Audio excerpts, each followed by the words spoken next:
If you've experienced life in the South Pacific, you'll know that no one walks quickly, especially at the end of the day. But if the pace is leisurely, this family of islanders does have an important appointment to keep. They're on their way to a spectacular event which few outsiders ever get to see.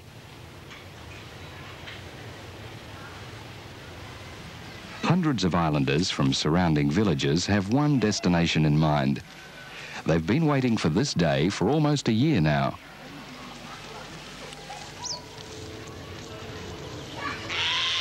They don't want to be left out. There hasn't been a get-together like this for close on 10 years.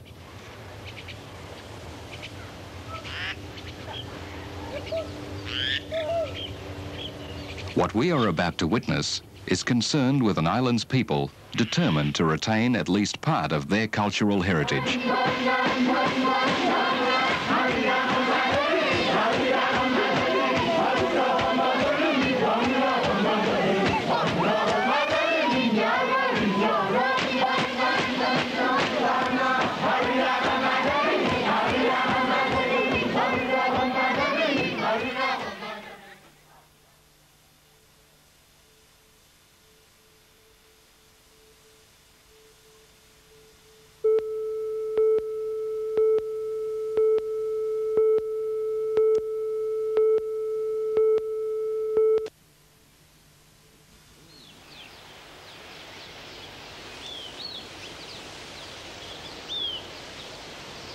Early morning, a village stirs.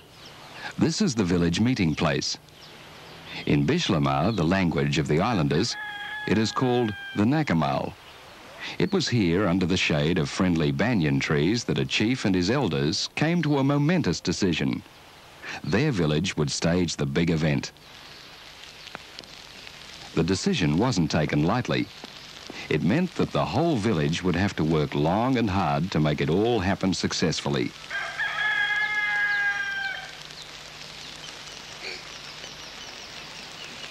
Many months have passed. There is an expectant lull. The villagers rose to the challenge set by their leaders. Most of the preparations have been completed. They can look back on a job well done.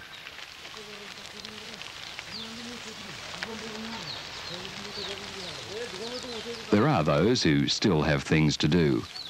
Without question, this man will have to discard Western influences. He is part of a team which, unseen by other villagers, must go off quietly to an unknown location in the tropical undergrowth. And they will reappear in traditional dress.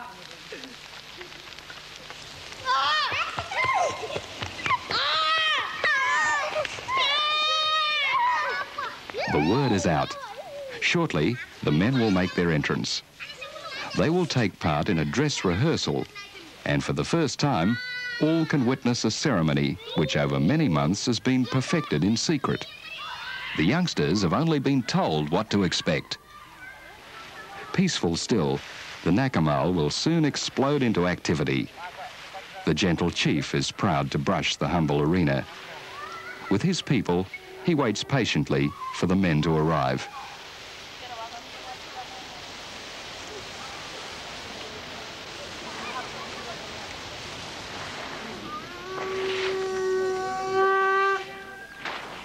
This is history in the making on the small island of Tanna, one of the 82 islands which make up the Vanuatu chain, formerly known as the New Hebrides.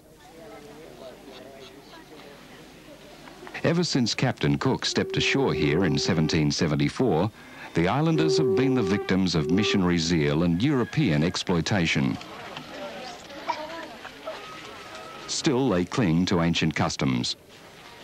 They will pass them on to their children, who eagerly await their first taste of a ritual which has survived through the ages.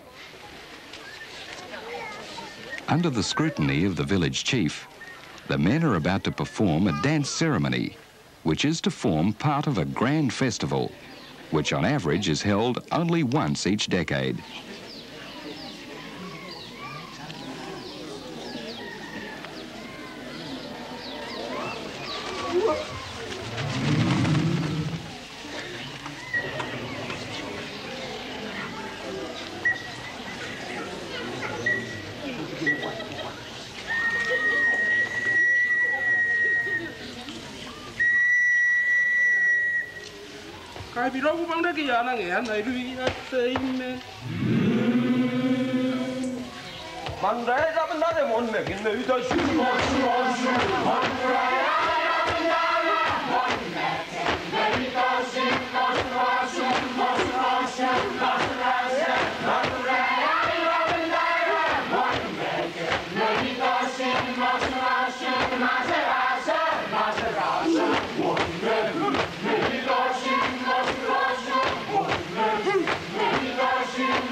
In effect, this is a practice session. Tomorrow, the dancers from this village of Inner Hook will be performing the real thing in friendly competition with a visiting group from the village of Yanfatana.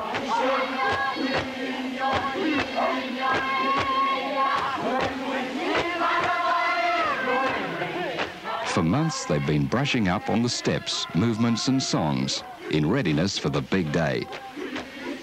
A Nikoya festival is held only when an island group feels it is rich enough to stage it. Then it approaches another island group to be its partner in the celebrations. And that was the decision made by the chief of this village, to play host. These are the final preparations.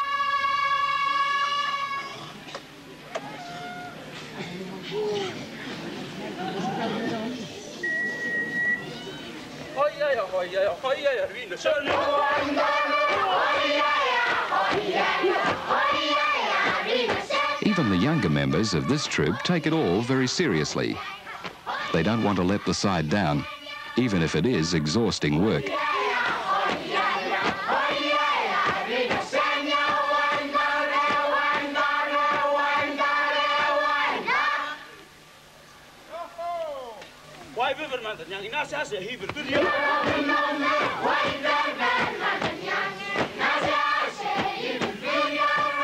This is a serious affair. They will be representing friends, relatives and allies at the festival, called the Nikoya.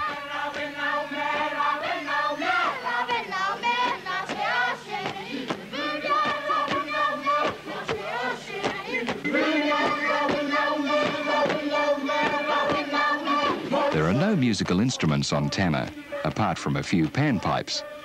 It is the repetitive stamping of feet that sets the beat. And with a little help from the outside world, it will be recorded for all time.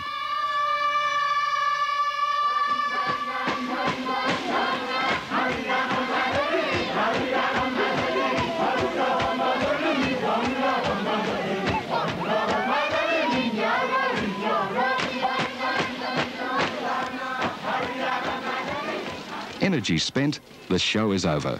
For the time being, at least.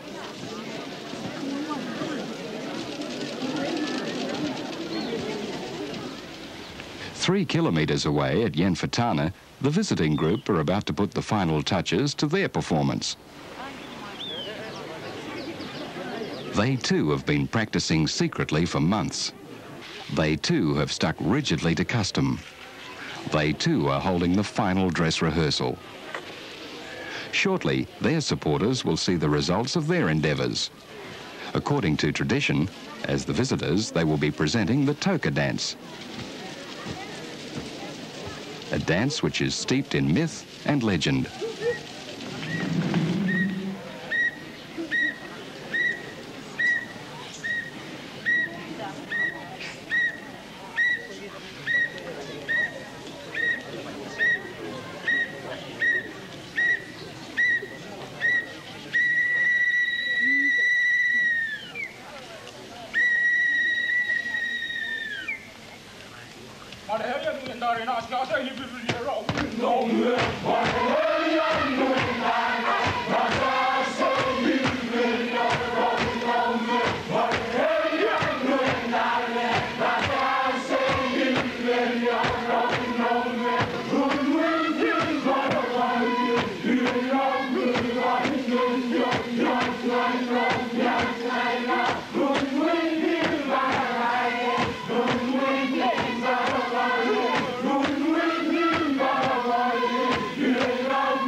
The songs and music for the toka are specially written for each festival. Custom requires that the chosen songwriter must rub his body with coconut oil to purify it. He then leaves his wife and family and goes into the jungle for inspiration. He listens to the wind in the trees. He studies his dreams. A song comes to him as a whole, and if the dancers agree, he teaches them his new creation.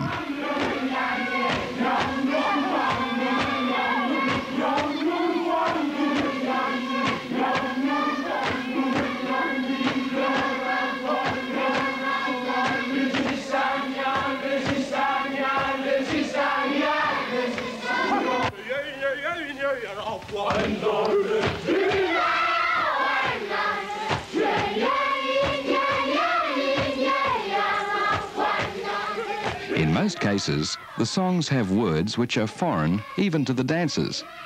It is difficult, even by chance, to discover the exact meanings.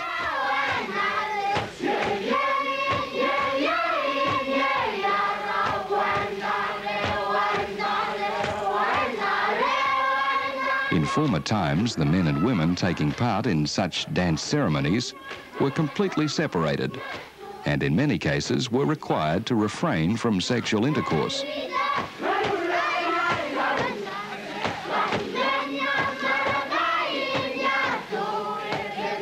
A nikaya was last held on Tanna in 1974. Undoubtedly, each group taking part in this one will want a show of its best. It's odds on there won't be another festival in this area for some time to come. Only the younger members of this group could possibly get another chance. Then they'll be men.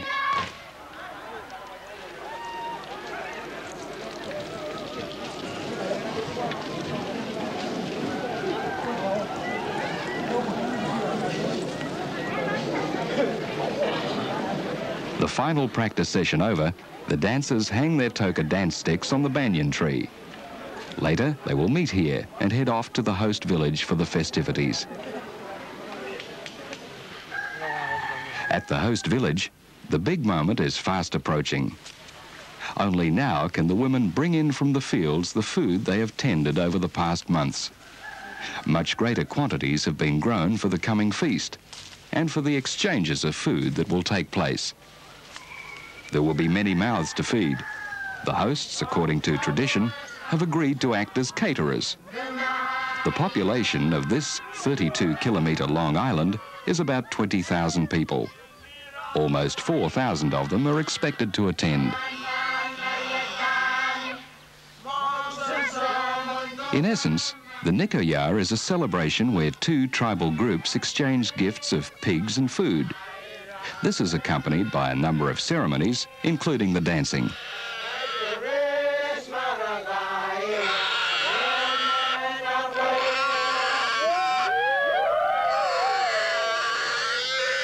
The presentation of pigs from one group to the other is a significant part of the proceedings, second only in importance to the dance ceremonies.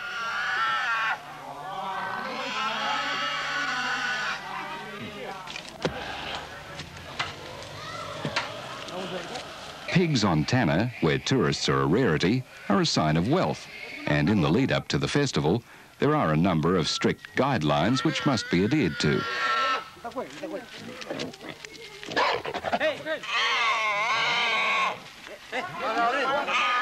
In advance, the participating parties must know the number of pigs they will be providing. They bring to preliminary meetings